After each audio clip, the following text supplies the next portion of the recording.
Bem, bom dia a todos. Quero cumprimentar aqui não só os jornalistas, o pessoal da imprensa, mas especialmente aqui o pessoal do Ministério da Justiça e Segurança Pública aqui presente. Muitos também gostariam de estar aqui presentes, mas nós buscamos ao máximo evitar aí aglomerações, né? Nem conseguimos totalmente, mas enfim.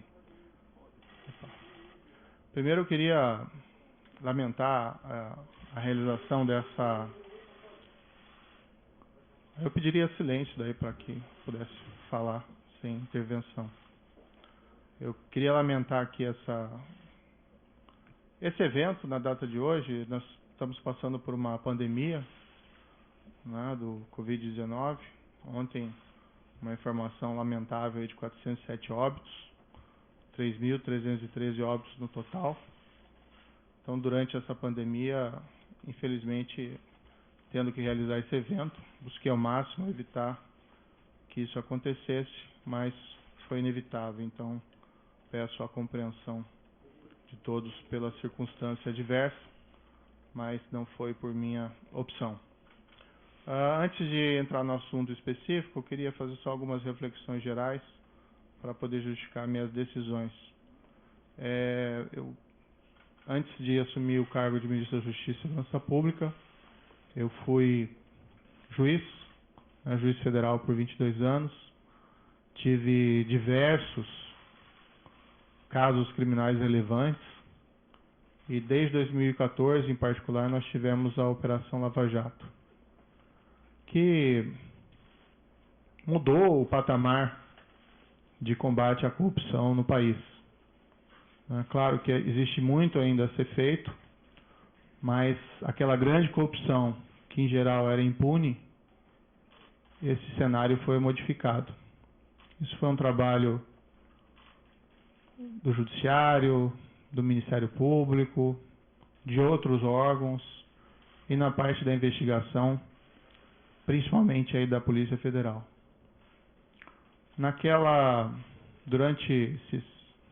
Desde 2014, né, na Lava Jato, a gente sempre tinha uma preocupação constante de uma interferência do Executivo nos trabalhos da investigação, e isso poderia ser feito de diversas formas: troca do diretor-geral, sem que houvesse causa, troca do superintendente. Tivemos, no início da Lava Jato, o superintendente Rosalvo Ferreira, que convidei aqui para o Ministério, fazendo um grande trabalho.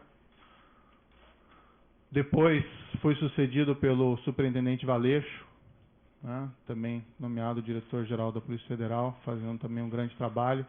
Houve essa substituição, mas essa substituição na época foi pela aposentadoria, do Dr. Rosalvo. E, enfim, foi garantida a autonomia da Polícia Federal, durante esses trabalhos lá de investigação. É certo que o governo da época tinha inúmeros defeitos, aqueles crimes gigantescos de corrupção que aconteceram naquela época, mas foi fundamental a manutenção da autonomia da PF para que fosse possível realizar esse trabalho, seja de bom grado ou seja pela pressão da sociedade. Essa autonomia foi mantida, isso permitiu que os resultados fossem alcançados. Isso é até um ilustrativo da importância de garantir Estado de Direito, Rule of Law, autonomia das instituições de controle e de investigação. Lembrando aqui até um episódio que num domingo qualquer, durante aquelas investigações, lembro que foi o então superintendente, Maurício Valeixo, que recebeu uma ordem de soltura ilegal do presidente Luiz Inácio Lula da Silva, então condenado por corrupção, preso. Essa ordem emitida por um juiz incompetente, depois isso foi reconhecido nas demais instâncias.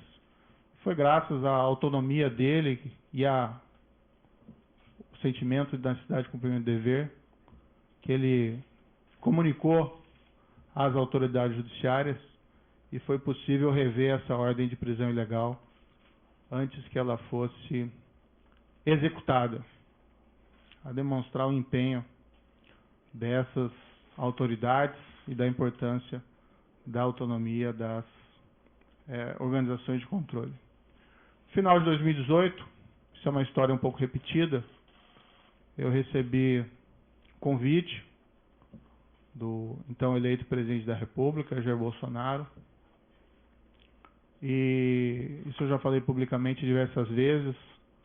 É fácil repetir essa história, porque essa história é absolutamente verdadeira. E fui convidado a ser ministro da Justiça e da Segurança Pública. O que foi conversado com o presidente, lembro que foi no 1º de novembro, foi que nós teríamos um compromisso com o combate à corrupção, crime organizado e a criminalidade violenta.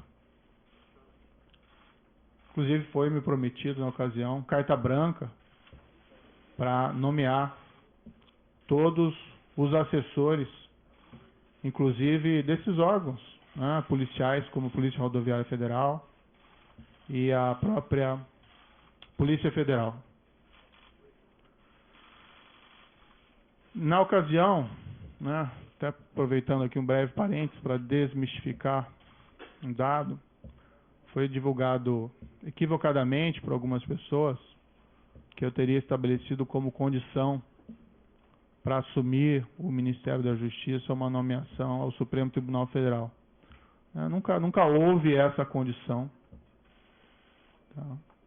Até porque seria algo de aceitar um cargo de ministro da Justiça pensando em outro.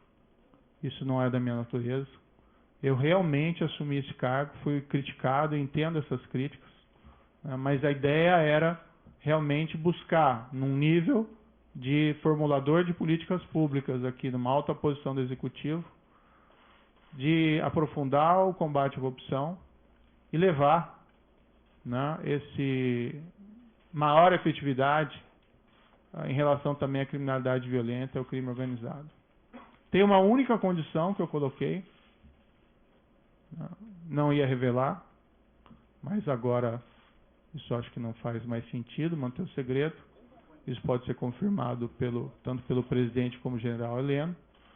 Eu disse que, como eu estava abandonando 22 anos da magistratura, contribuí 22 anos para a Previdência e perdia, né, saindo da magistratura, essa Previdência.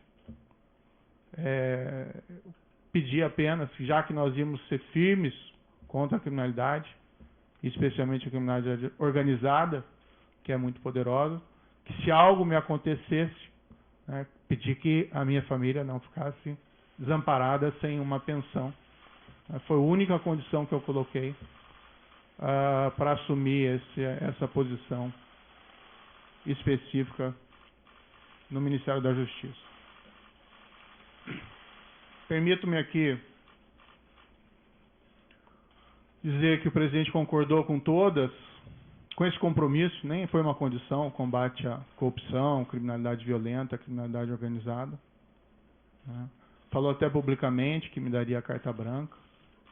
Eu já tinha uma expertise por trabalhar, né, com polícia, como juiz, evidentemente, em relação à criminalidade organizada, e aceitei, mais uma vez, com aquele intento de realmente fazer com que as coisas evoluíssem. E minha avaliação na época é que essa aceitação ao convite foi muito bem acolhida pela sociedade. Né? Também me via como estando no governo, como um também garantidor. Né? Claro que existem outras instituições importantes, Judiciário, Supremo Tribunal Federal, Ministério Público, mas entendi que pelo meu passado de juiz e meu compromisso com o Estado de Direito, que eu também poderia ser aí um garantidor, né, da lei e da imparcialidade e autonomia dessas instituições.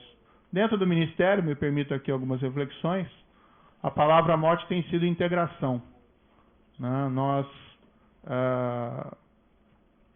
atuamos muito próximos das forças de segurança estaduais, até mesmo municipais. Nós realmente trabalhamos duro contra a criminalidade organizada. Ouso aqui dizer, claro que tudo isso é sujeito a críticas e segundas opiniões, mas que não houve um combate tão efetivo à criminalidade organizada como houve durante essa gestão do Ministério da Justiça e Segurança Pública, trabalhando não contra, mas com os governos estaduais. Tivemos o caso, por exemplo, da transferência e isolamento das lideranças do PCC. Tivemos recentemente a prisão do maior autoridade do PCC em liberdade, 20 anos foragido, no exterior, graças a um trabalho de investigação eficiente da Polícia Federal. Tivemos recordes de apreensão de drogas no combate ao crime organizado. Isso é importante, tirar droga das ruas, cocaína, maconha. Isso feito pela Polícia Federal, isso feito pela Polícia Rodoviária Federal, também um belíssimo trabalho aqui desenvolvido, pela Força Nacional nos locais em que ela atuou. Tivemos aí recorde de destruição de plantações de maconha no Paraguai, que é o nosso principal fornecedor. Números expressivos de apreensão de produto do crime, seja de droga, seja de corrupção, principalmente aí no caso pela Polícia Federal. Buscamos fortalecer a Polícia Federal e a Polícia Rodoviária Federal nesse período, com ampliação dos concursos existentes. Empregamos aí maciçamente a Força Nacional em todo o território nacional. A Força Nacional é uma instituição que, a meu ver, deveria ser fortalecida. Nós estamos lá defendendo no Congresso Nacional uma emenda à Constituição para tornar ela uma instituição prevista ali na Constituição, para que nós possamos ter, com o tempo, também um corpo próprio, sem prejuízo dos mobilizados, sem prejuízo dos requisitados do Estado, que nós queremos fortalecê-la.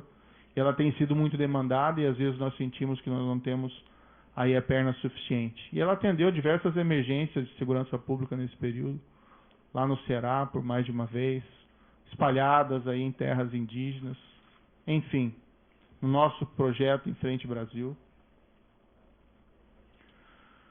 Nós criamos o CEOP, Secretaria de Operações Integradas, até nessa linha de fortalecer a integração.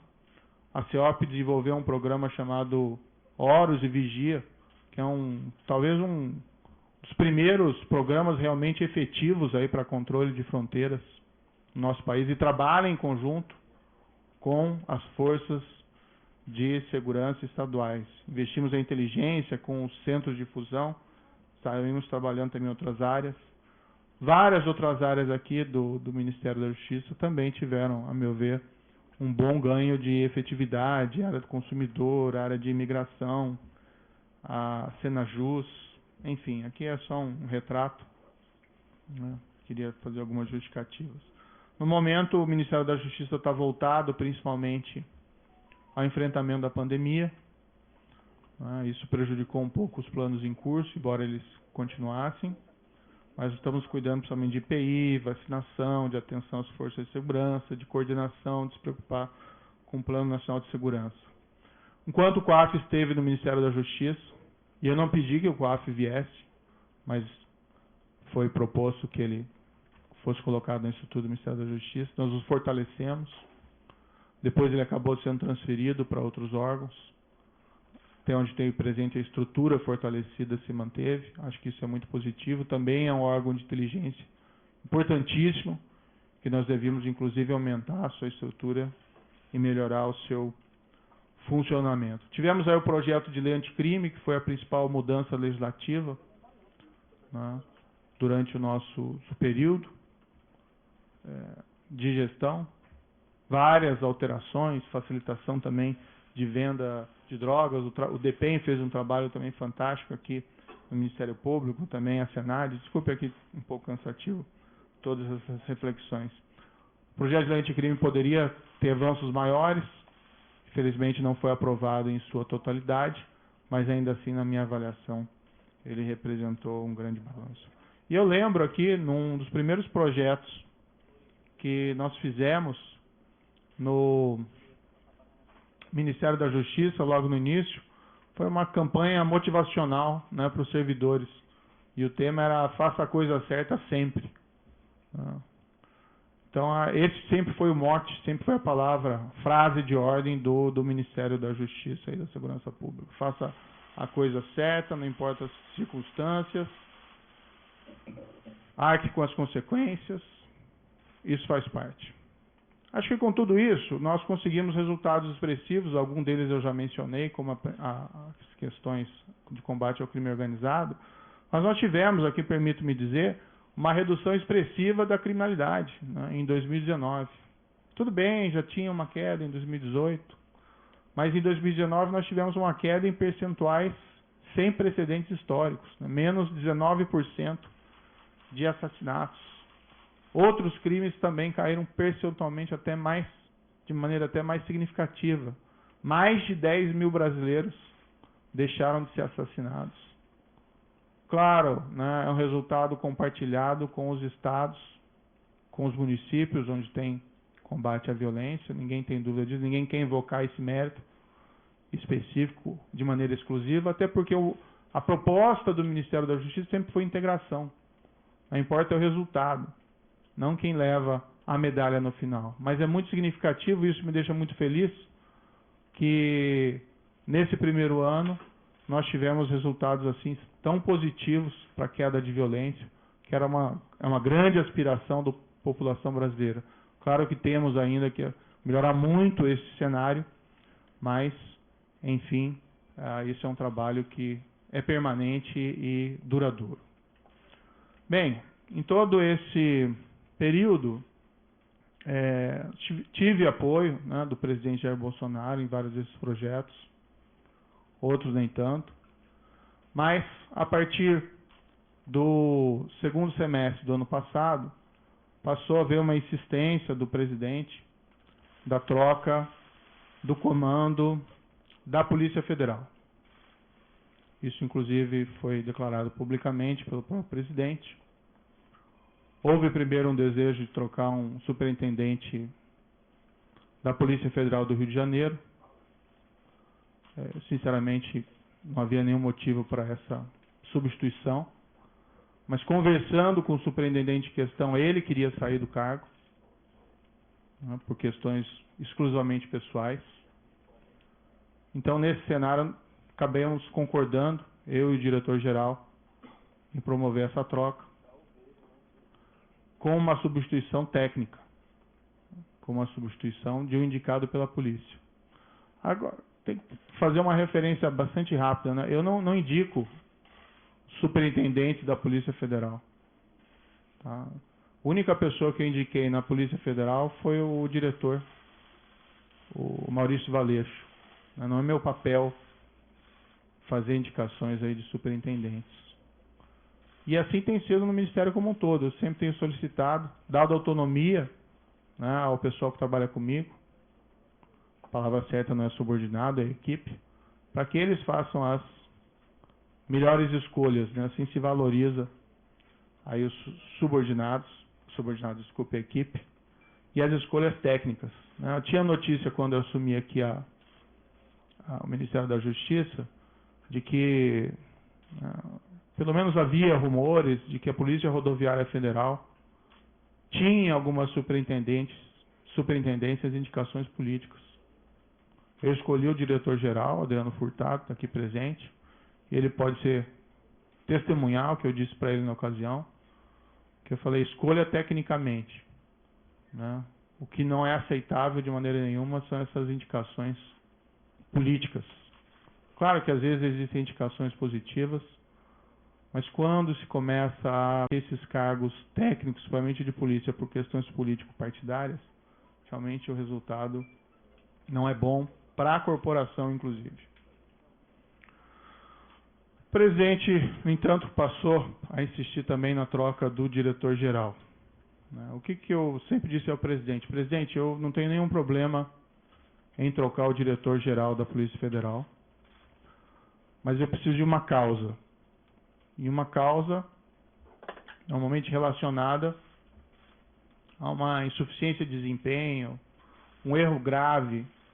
E, no entanto, que eu vi, né, durante todo esse período, e até pelo histórico do próprio diretor-geral, que é um trabalho bem feito, né? Várias dessas operações importantes, combate ao crime organizado, operações também de combate à corrupção que foram relevantes, poderiam ter até mais operações, né? Mas normalmente essas operações elas maturam durante algum tempo. E ano passado, em particular, nós ficamos aí 4 meses sem poder movimentar inquéritos envolvendo lavagem de dinheiro, né, por uma decisão judicial. Isso também prejudicou um pouco os trabalhos. Mas o trabalho vinha sendo feito e até a queda dessas estatísticas criminais é um indicador relevante de que o trabalho estava sendo positivo.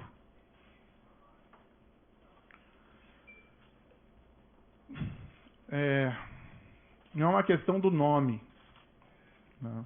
Tem outros bons nomes para assumir o cargo de diretor da Polícia Federal, né? Há outros delegados igualmente competentes. O grande problema de realizar essa troca, primeiro, haveria uma violação de uma promessa que me foi feita inicialmente, que eu teria carta branca. Em segundo lugar, não haveria uma causa para essa substituição. E estaria claro que estaria havendo ali uma interferência política na Polícia Federal, o que gera um abalo na credibilidade. Não minha, mas minha também, mas também do governo, desse compromisso maior que nós temos que ter com a lei, com o rule of law, e ia ter impacto também, na minha opinião, na própria efetividade da Polícia Federal. Ia gerar uma desorganização. Não aconteceu durante a Lava Jato, a despeito de todos os problemas de corrupção dos governos anteriores. Houve até um episódio em que foi nomeado um diretor no passado com o intuito de interferência política e não deu certo, ficou pouco mais de 3 meses. A própria instituição, né, rejeitou essa possibilidade.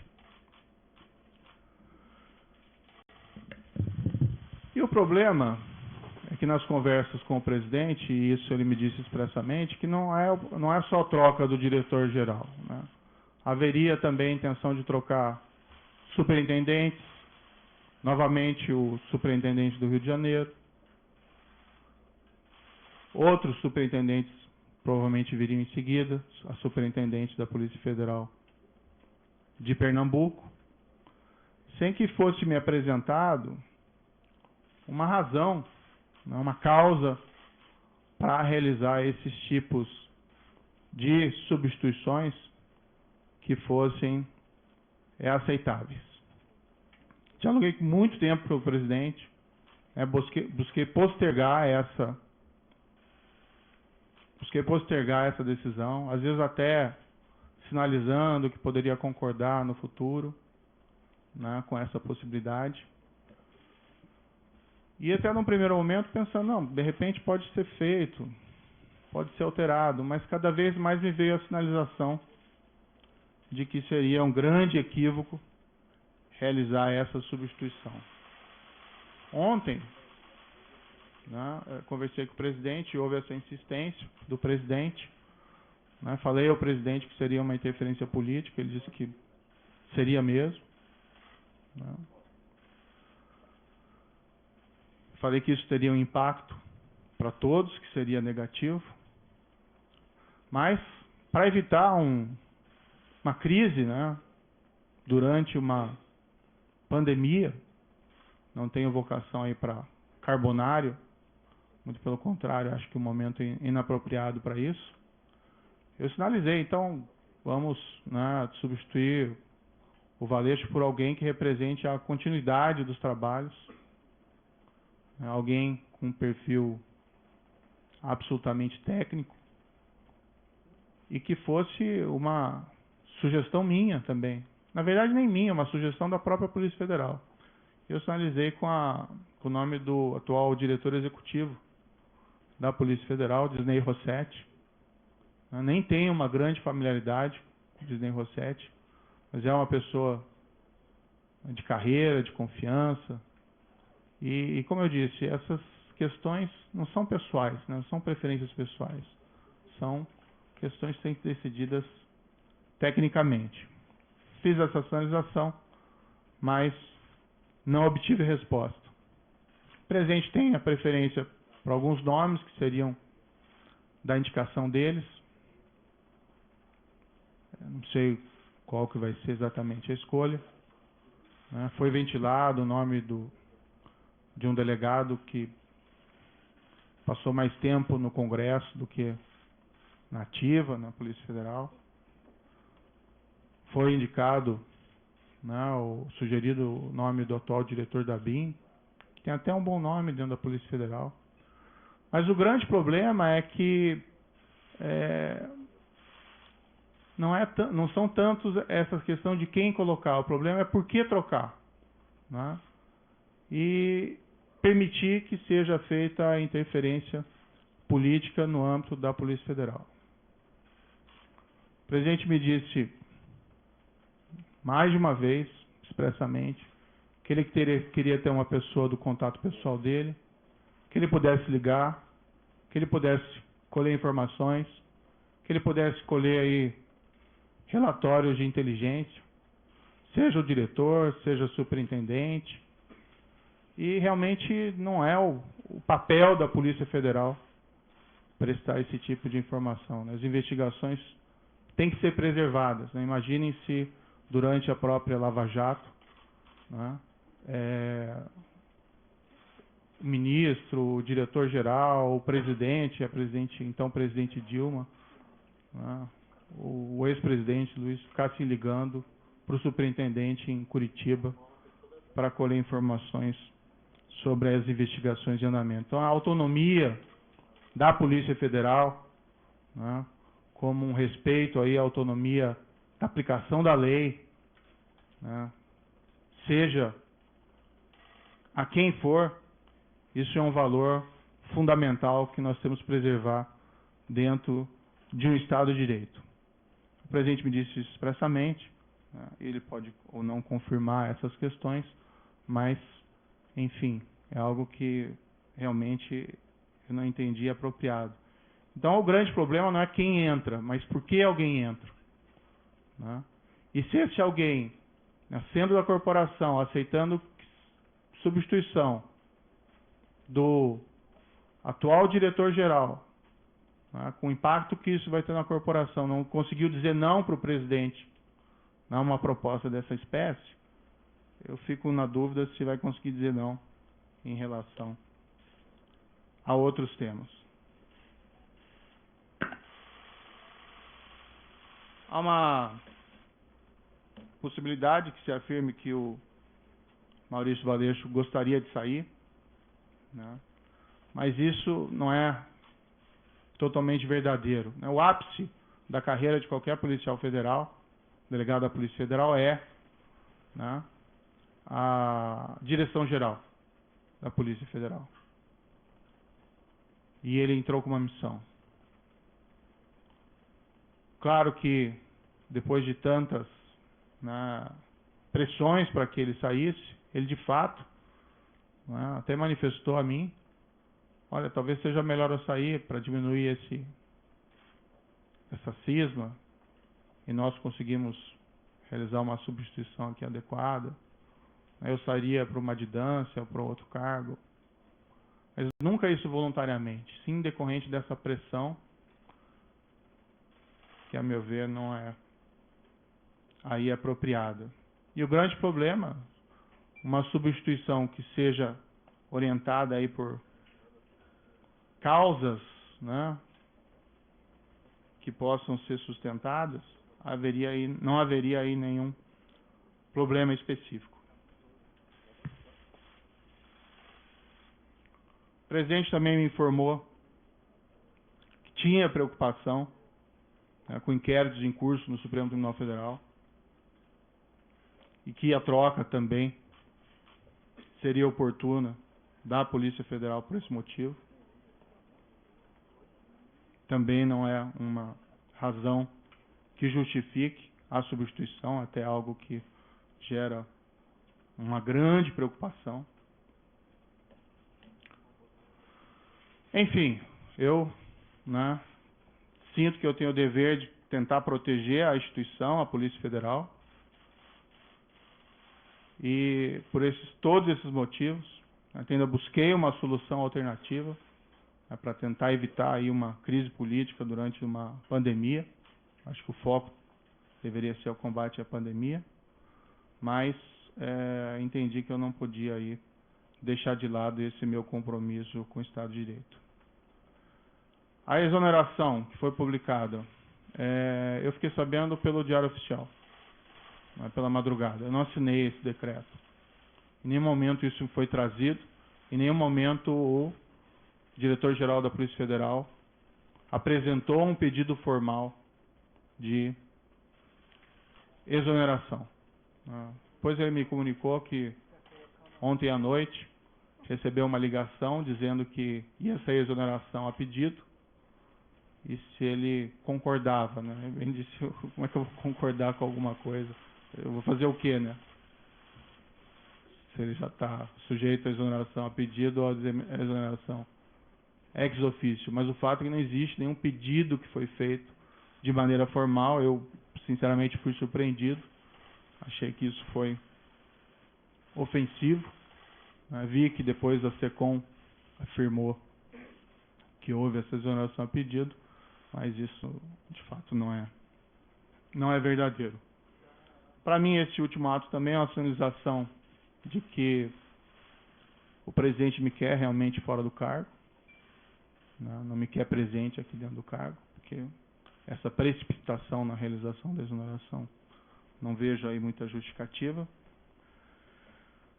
Eu tenho até outras divergências, tive outras divergências com o presidente federal, com o presidente da República durante essa permanência aqui. Tive muitas convergências, né? Recebi apoio do presidente em diversas ocasiões importantes, assim como dei apoio ao presidente da República em várias circunstâncias. Tive pontuais divergências, mas eu acho que como ministro, né, eu estou numa relação que eu tenho que preservar também a questão da hierarquia. Mas não vou aqui falar dessas outras divergências, isso fica para uma outra ocasião. De todo modo, meu entendimento foi que eu não tinha como aceitar essa substituição. Há uma questão envolvida também da minha biografia como juiz, de respeito à lei, ao Estado de Direito, à impessoalidade, né, no trato das coisas com o governo. E eu vivenciei isso durante a Lava Jato. Né, seria ali um tiro da Lava Jato se houvesse substituição de delegados, superintendentes naquela ocasião. Então eu não me senti confortável. Tenho que preservar, né, a minha biografia, mas acima de tudo eu tenho que preservar o compromisso, que foi o compromisso que eu assumi inicialmente com o próprio presidente, que nós seríamos aí firmes no combate à corrupção, crime organizado e criminalidade violenta. E um pressuposto necessário para isso, né, é que nós temos que garantir aí o respeito à lei, a própria autonomia da Polícia Federal contra interferências políticas. Certo, o presidente indica, ele tem essa competência, ele indica o diretor-geral, mas ele assumiu um compromisso comigo inicial de que seria uma escolha técnica, que eu faria essa escolha, e o trabalho vem sendo realizado. Poderia ser alterado o diretor-geral, desde que eu tivesse uma causa consistente. Não tendo uma causa consistente e percebendo que essa interferência política pode levar a relações impróprias entre o diretor-geral, entre superintendentes, com o presidente da República, é algo que realmente eu não posso concordar.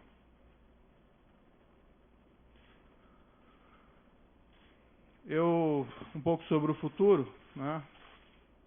De todo modo, eu agradeço ao presidente da República a nomeação que não foi feita lá atrás. Acho que nós tínhamos um compromisso e eu fui fiel a esse compromisso, né? Acho que estou sendo fiel a esse compromisso no momento em que eu me encontro aqui dentro do Ministério da Justiça. No futuro, né, eu vou começar a empacotar minhas coisas e vou providenciar aqui o meu encaminhamento da minha carta de demissão, né. Eu, infelizmente, não tenho como persistir com o compromisso que assumi, sem que eu tenha condições de trabalho, sem que eu tenha condições de preservar a autonomia da Polícia Federal para realizar os seus trabalhos, ou sendo forçado a sinalizar uma concordância com uma interferência política na Polícia Federal, cujos resultados são imprevisíveis. Espero que, independente da minha saída, seja feita a escolha de ou até, né, quem sabe, a própria manutenção do diretor-geral atual, já que o pedido de exoneração não existe, mas não havendo essa possibilidade, que seja feita uma escolha técnica, sem preferências pessoais, né, que também a instituição, dá para se confiar na Polícia Federal, né? A Polícia Federal tem um histórico, ela vai também resistir a qualquer espécie de interferência política, tenho crença nisso, e que seja indicado alguém que possa realizar um trabalho autônomo e independente, alguém que não concorde, né, em trocar superintendentes ou delegados por motivos não justificados. O meu futuro pessoal, após isso, né, eu abandonei esses 22 anos de magistratura, infelizmente é um caminho sem volta, né, mas quando eu assumi, eu sabia dos riscos, vou descansar um pouco, né, nesses 22 anos foram muito trabalho, em especial durante todo esse período da Lava Jato, eu praticamente não tive descanso, e nem durante o exercício do cargo de ministro da Justiça e Segurança Pública. Vou procurar, né, mais adiante um emprego, não enriqueci, né, no serviço público, nem como magistrado, nem como ministro, e quero dizer que, independentemente de onde eu esteja, eu sempre vou estar à disposição do país para ajudar, o que quer que seja, se eu puder ajudar nesse período da pandemia com outras atitudes, mas, enfim, sempre respeitando o mandamento do Ministério da Justiça e Segurança Pública nessa gestão, que é fazer a coisa certa sempre. Muito obrigado.